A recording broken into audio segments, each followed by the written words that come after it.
কি নির্মম পাশবিকতার শিকারী না হয়েছে মাগুরার ছোট্ট শিশুটি। হাসপাতালের বেডে শুয়ে কাতরাচ্ছে আর মৃত্যুর প্রহর গুনছে। তার এই ধর্ষণের খবরে সারা দেশ বিচারের দাবিতে উত্তাল। কিন্তু এরপরও কমেনি ধর্ষণের ঘটনা, বরং প্রতিদিনের সংবাদ শিরোনাম জুড়ে থাকে নৃশংস যৌন সহিংসতার সব খবর।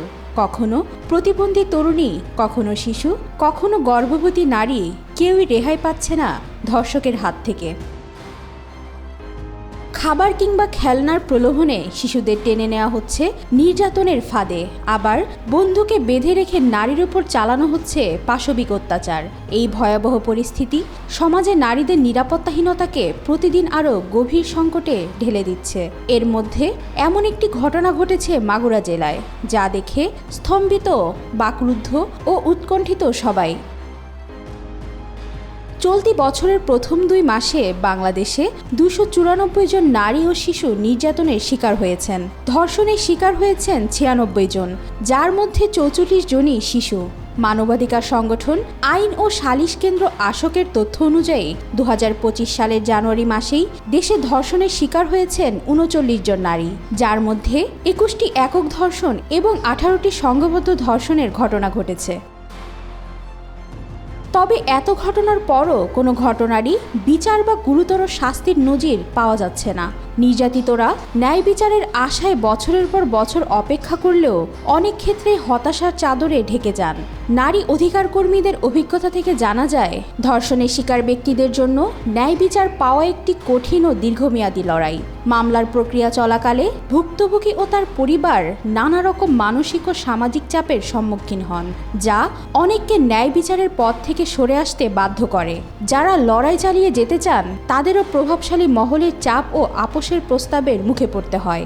ধর্ষণের ঘটনাগুলোতে ক্ষমতার অপব্যবহার ক্রমশই দেখা যায়, ফলে বিচারিক প্রক্রিয়ায় নানাভাবে হস্তক্ষেপের চেষ্টা চলে।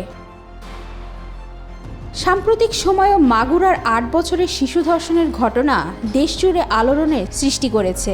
ধর্ষণ ও নারী নিপীড়নের প্রতিবাদে ঢাকা বিশ্ববিদ্যালয় সহ অন্যান্য বিশ্ববিদ্যালয় ক্যাম্পাসে দিনভর উত্তাল ছিল শিক্ষার্থী ও শিক্ষকবৃন্দ। রোববার সকাল থেকে রাত পর্যন্ত বিক্ষোভ মিছিল অনুষ্ঠিত হয়, যার মধ্যে লাঠি মিছিল ও মশাল মিছিল ছিল উল্লেখযোগ্য। ধর্ষকের সর্বোচ্চ শাস্তি মৃত্যুদণ্ডের দাবিতে বিভিন্ন বিভাগের শিক্ষক ও শিক্ষার্থীরা একত্রিত হয়ে এ প্রতিবাদ জানায়। একই সঙ্গে নানা ব্যাচের শিক্ষার্থীরা ক্লাস ও পরীক্ষা কার্যক্রম স্থগিত করার ঘোষণাও দেয়। এদিকে আইন উপদেষ্টা আসিফ নজরুল জানিয়েছেন, ধর্ষণ ও নারীর প্রতি সহিংসতা রোধে নতুন কিছু পদক্ষেপ নেওয়ার পরিকল্পনা করা হয়েছে, যা শীঘ্রই বাস্তবায়িত হবে। নতুন নিয়ম অনুযায়ী ধর্ষণ মামলার তদন্ত 15 দিনের মধ্যে শেষ করতে হবে এবং বিচার কার্যক্রম 90 দিনের মধ্যে সম্পন্ন করার বাধ্যবাধকতা থাকবে। মামলা নিষ্পত্তি না হওয়া পর্যন্ত আসামিকে জামিন দেওয়া হবে না, যা বিচার ব্যবস্থায় গুরুত্বপূর্ণ পরিবর্তন আনবে। তবে অনেকেই বলছে, শুধু আইন পরিবর্তন করলেই সমস্যার সমাধান হবে না। প্রয়োজন আইনের যথাযথ প্রয়োগ, সামাজিক দৃষ্টিভঙ্গির পরিবর্তন, সচেতনতা বৃদ্ধি এবং ভুক্তভোগীদের প্রতি সহানুভূতিশীল বিচার ব্যবস্থা।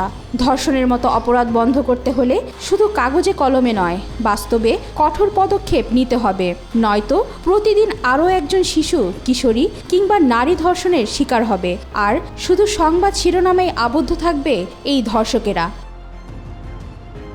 ওয়াহিদা পারভিন, আজকাল।